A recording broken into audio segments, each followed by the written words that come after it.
Assalamualaikum warahmatullahi wabarakatuh.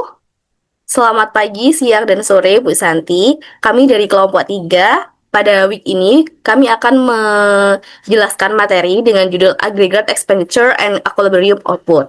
Namun sebelum itu, izinkan kami untuk memperkenalkan diri terlebih dahulu. Perkenalkan, nama saya Syafian Nuraini dengan NRP terakhir 069 bersama rekan-rekan saya.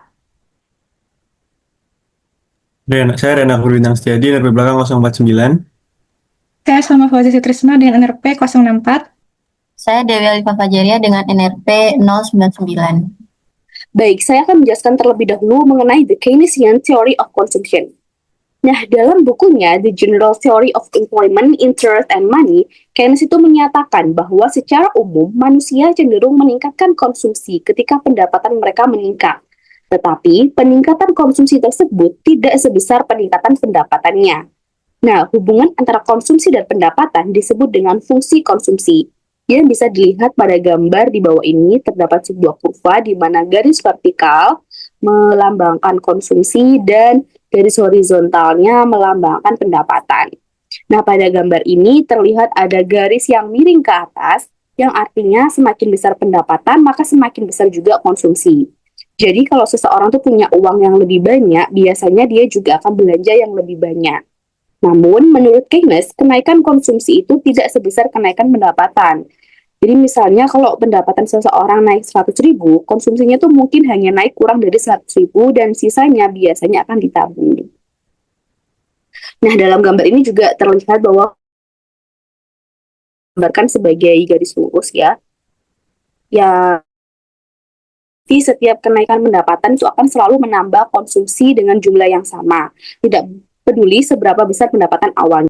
Tapi dalam kehidupan nyata tidak selalu begitu. Jadi saat pendapatan seseorang sudah tinggi, biasanya tambahan pendapatan tidak semuanya dibelanjakan. Orang itu akan cenderung menabung lebih banyak sehingga kenaikan konsumsi menjadi lebih kecil.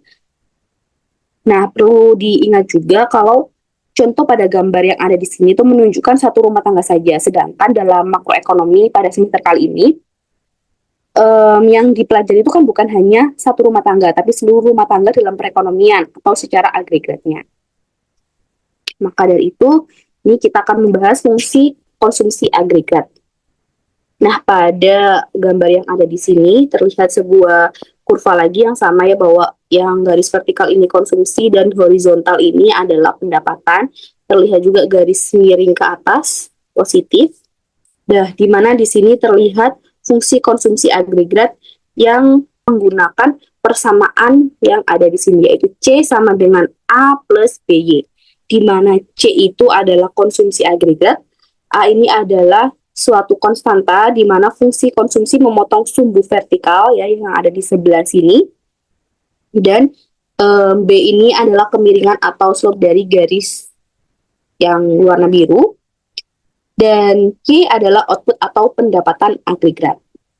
Nah, di sini terlihat ada delta Y dan delta C, yang mana kalau delta Y ini adalah perubahan pendapatannya dari sini, bentar, dari sebelah sini, dari titik ini ke titik ini. Kalau yang delta C ini adalah perubahan dari konsumsinya, dari titik ini ke titik yang atas ini ya. Nah, dari sini bisa kita simpulkan untuk mencari rumus slope atau B atau kemiringannya itu bisa menggunakan delta C sama delta C dibagi dengan delta Y, atau perubahan dari konsumsi dibagi dengan perubahan dari pendapatannya.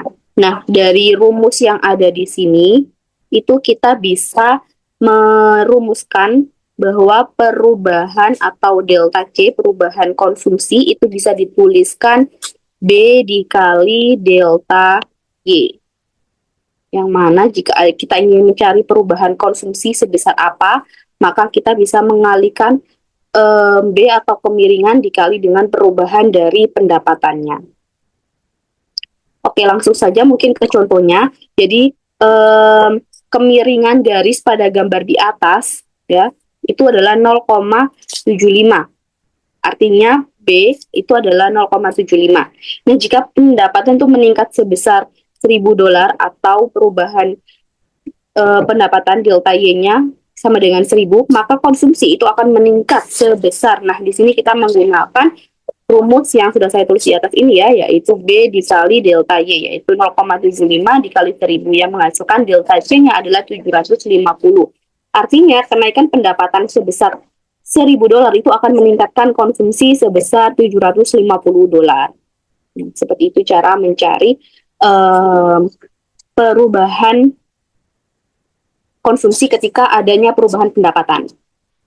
Kemudian di sini ada yang dinamai dengan marginal propensity to consume atau MPC, yaitu adalah bagian perubahan pendapatan yang dikonsumsi atau dibelanjakan. Jadi jika ada perubahan pendapatan, maka bagian yang untuk dibelanjakan itu disebut dengan MPC. Atau di sini MPC adalah B. Ya, jadi nilai dari B itu adalah nilai dari MPC. Seperti yang terlihat di contoh yang ada di samping ya, bahwa B itu 0,75, maka MPC itu adalah 0,75.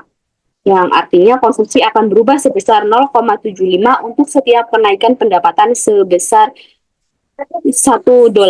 Nah, seperti yang sudah saya sebutkan sebelumnya ya, bahwa B ini adalah nilai MPC, maka B atau kemiringan dari fungsi konsumsi itu adalah MPC. Jadi jika MPC itu kurang dari 1, maka hal ini menunjukkan bahwa individu membelanjakan kurang dari 100% dari tambahan pendapatannya sesuai dengan yang dikemukakan oleh Keynes. Jadi, kalau lihat contoh yang tadi, di mana B sama dengan 0,75, artinya kurang dari 1, maka hal ini sesuai dengan teori Keynes, yaitu individu akan membelanjakan kurang dari 100% dari tambahan pendapatannya. Oke, selanjutnya ada yang disebut dengan aggregate saving. Aggregate saving sendiri itu adalah selisih antara pendapatan agregat dan konsumsi agregat. Atau di sini dirumuskan dengan S sama dengan titik 3 Y dikurangin C. Jadi tanda sama dengan 3 garis itu berarti persamaan ini adalah identitas, yaitu sesuatu yang selalu benar secara definisi. Nah, persamaan ini menyatakan bahwa pendapatan yang tidak dikonsumsi itu pasti ditabung. Jadi, jika tadi ada penambahan pendapatan sebesar 100.000, kemudian yang dibelanjakan hanya sebesar 75.000, maka 25.000 sisanya itu pasti akan ditabung. Kemudian di sini ada yang disebut dengan marginal propensity to save atau MPS. Di mana MPS ini adalah setiap tambahan pendapatan yang disisihkan untuk tabungan, alih-alih dibelanjakan untuk konsumsi, itu ditabung, disebut dengan MPS. Berarti jika tadi kita punya pendapatannya naik 100.000, kemudian 75.000 digunakan untuk belanja, 25.000 yang kita tabung itu disebut dengan MPS atau marginal propensity to save, yang dirumuskan dengan persamaan MPS itu sama dengan delta S dibagi delta Y. Nah, MPS ini dirumuskan dengan persamaan delta S dibagi delta Y, di mana delta S adalah perubahan tabungan dibagi dengan perubahan pendapatan. Jadi menunjukkan berapa banyak sih dari tambahan pendapatan yang masuk ke dalam tabungan. Nah, tadi kan MPC itu adalah pendapatan yang dikonsumsi, sedangkan MPS itu adalah pendapatan yang ditabung. Maka MPC ditambah MPS itu akan menghasilkan sama dengan 3, 1. Ya, jadi tadi 0,75 untuk dibelanjakan atau MPC-nya 0,75 ya tadi. 0,75, maka MPS atau yang ditabung adalah 0,25 dan ini akan menghasilkan nilai 100. Kemudian di sini terlihat suatu kurva yang sama seperti kurva di atas, yaitu kurva konsumsi agregat, di mana terlihat menggunakan persamaan yang di atas, yaitu C sama dengan A plus BY, di mana A yaitu 100 merupakan konsumsi otonom atau konsumsi ketika pendapatannya 0. Jadi walaupun pendapatannya 0 tetap menghasilkan konsumsi sebesar 100. Dan B atau kemiringan thresholdnya yaitu 0,75 atau disebut MPC yang tadi. Nah, dari persamaan ini nanti akan menghasilkan jika income atau Y-nya itu 0, maka C atau agregat konsumsinya 100, jika income atau pendapatan atau Y-nya 80, maka akan meningkatkan konsumsi atau C sebesar 160, begitupun seterusnya. Oke, selanjutnya kita akan menentukan fungsi tabungan dari fungsi konsumsi. Bisa dilihat dari gambar kurva yang ada di samping. bahwa digambarkan sebuah garis 45 derajat dari titik origin atau titik nol. Ini garisnya ya dari 45 derajat di titik nol. Nah, di setiap titik sepanjang garis ini, konsumsi agregat sama dengan pendapatan agregat ya. Berarti ini konsumsinya 200 dan pendapatannya 200. Maka tabungan itu bernilai 0 ketika konsumsi sama dengan pendapatan. Nah, jika kurva konsumsi berada di atas garis 45 derajat, ini bisa dilihat pada garis ini, ada di atasnya. Nah, yang ada di atas garis 45 derajat, konsumsi lebih besar daripada pendapatan dan tabungan itu bernilai negatif. Di sini ya teman-teman bisa dilihat bahwa tabungan itu bernilai negatif, negatif 100 dan negatif 50. Tapi jika fungsi konsumsi memotong garis 45 derajat, ya di titik ini kalau yang di konsumsi, ini kalau yang di tabungan, maka konsumsi sama dengan pendapatan dan tabungan sama dengan 0. Ya, bisa dilihat di sini bahwa konsumsi itu sama dengan pendapatan. Sama dengan 400, maka tabungannya bernilai 0. Nah, tapi jika fungsi konsumsi berada di bawah garis 45 derajat, yang ada di sebelah sini, nah di bawah garis hijau, maka konsumsi lebih kecil daripada pendapatan dan tabungan bernilai positif. Ya, di sini jadi lihat bahwa tabungannya bernilai positif plus 50 plus 100. Selanjutnya adalah investment dan inventory. Investment itu adalah pengeluaran perusahaan untuk mesin, peralatan, bangunan, dan perubahan persediaan atau inventory. Yang dimana inventory sendiri itu adalah stok barang yang dimiliki perusahaan dan menunggu untuk dijual. Beberapa alasan perusahaan itu memiliki inventory adalah karena perusahaan sulit memprediksi kapan konsumen tertarik untuk membeli, dan konsumen juga tidak sabar untuk menunggu barang diproduksi, serta produksi secara massal itu lebih murah. Lalu, planned investment versus actual investment. Planned investment itu adalah investasi yang memang direncanakan perusahaan. Contohnya, perusahaan berencana untuk membeli gedung baru atau perusahaan berencana untuk menambah produk baru, itu termasuk planned investment. Sementara, actual investment itu adalah semua investasi yang benar-benar terjadi, termasuk perubahan inventory yang tidak direncanakan atau disebut unplanned inventory. Jadi, unplanned inventory itu dapat terjadi karena kesalahan perkiraan penjualan. Jika penjualan itu kurang dari perkiraan, maka otomatis inventorinya bertambah atau lebih banyak dari rencana. Sementara jika penjualan itu lebih dari perkiraan, maka inventorinya akan berkurang atau lebih sedikit dari rencana. Untuk contohnya, yang pertama, misalnya penjualan lebih rendah dari perkiraan. Nah, misalnya ada sebuah perusahaan sepatu yang dimana mereka itu merencanakan investasi atau planned investment sebesar 100 juta, yang dimana 90 jutanya itu untuk mesin, sementara 10 jutanya itu untuk tambahan stok atau inventory. Nah, ternyata masih ada sepatu yang tidak terjual senilai 20 juta. Nah, maka inventorinya itu akan bertambah sebesar 20 juta. Ini disebut unplanned inventory. Jadi, rumus actual investment-nya itu adalah planned investment ditambah unplanned inventory. Di mana 100 juta ditambah 20 juta, yaitu 120 juta. Jadi, actual investment-nya ini lebih dari planned investment. Contoh yang kedua, saat penjualan lebih tinggi dari perkiraan. Ini perusahaan sepatu yang sama dan planned investment-nya juga tetap 100 juta. Namun saat ini penjualannya sangat tinggi sehingga stok lama itu terjual sebesar 15 juta.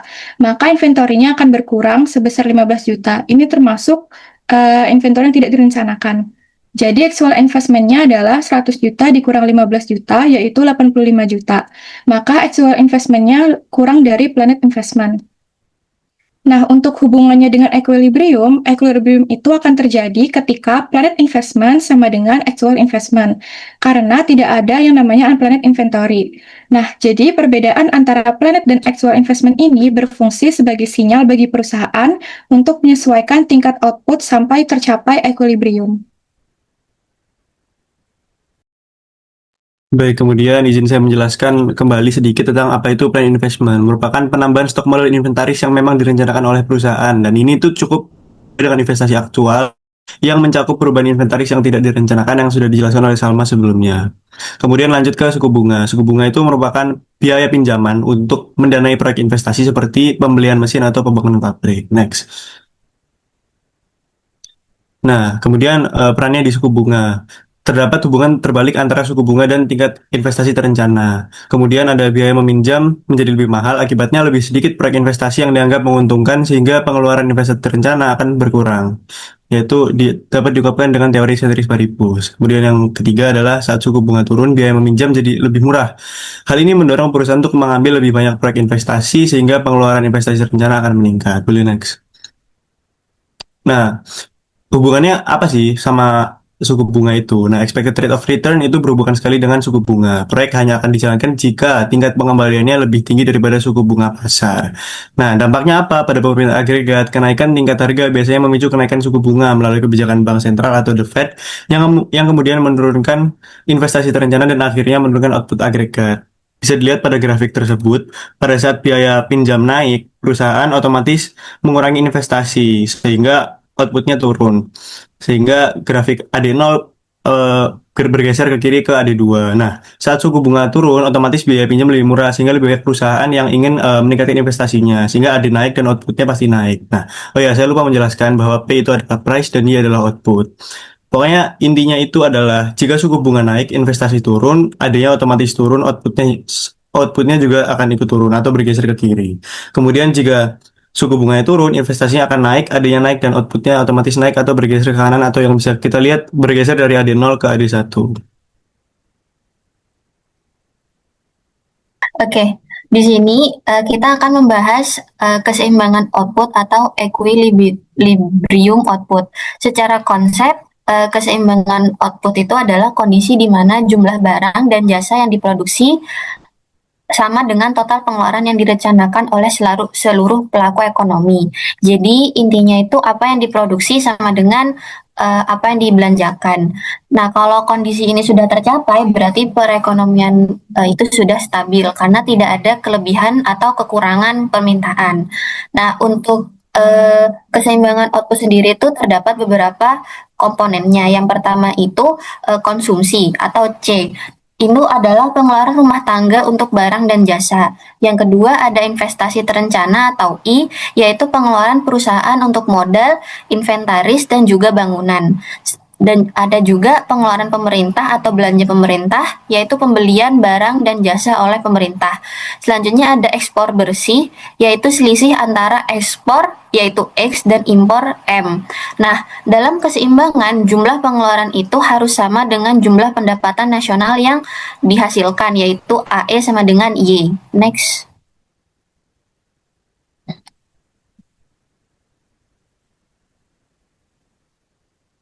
Nah, selanjutnya kita melihat kurva ini yang biasa disebut sebagai Keynesian cross. Nah, perhatikan di antara garis diagonal 45 derajat, garis ini mempresentasikan kondisi ideal di mana Y sama dengan AE. Nah, untuk titik potongnya itu berada di angka 200 dan yang disebut titik keseimbangan. Namun sebenarnya dalam pengoperasiannya itu seringkali terjadi ketimpangan. Yang pertama itu jika AE melebihi Y, itu adalah ketika masyarakat ingin belanja lebih banyak daripada yang ada tersedia di toko, sehingga stok barang di gudang itu menipis dengan cepat. Sehingga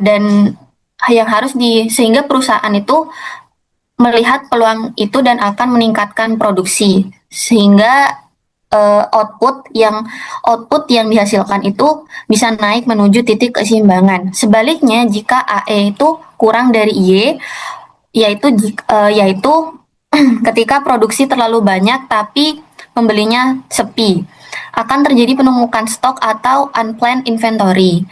Nah, karena barang tidak laku, perusahaan terpaksa mengurangi produksi output sehingga itu bisa turun kembali ke titik keseimbangan. Nah, keseimbangan itu terjadi saat AE sama dengan Y, tidak ada dorongan atau menambah atau mengurangi output.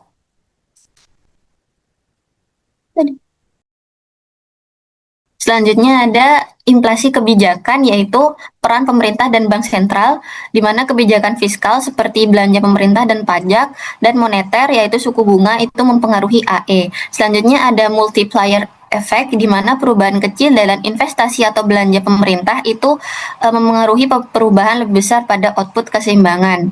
Contohnya jika MPC sama dengan 0,75, maka multiplier sama dengan 1 dibagi 1 dikurangi 0,75 sama dengan 4.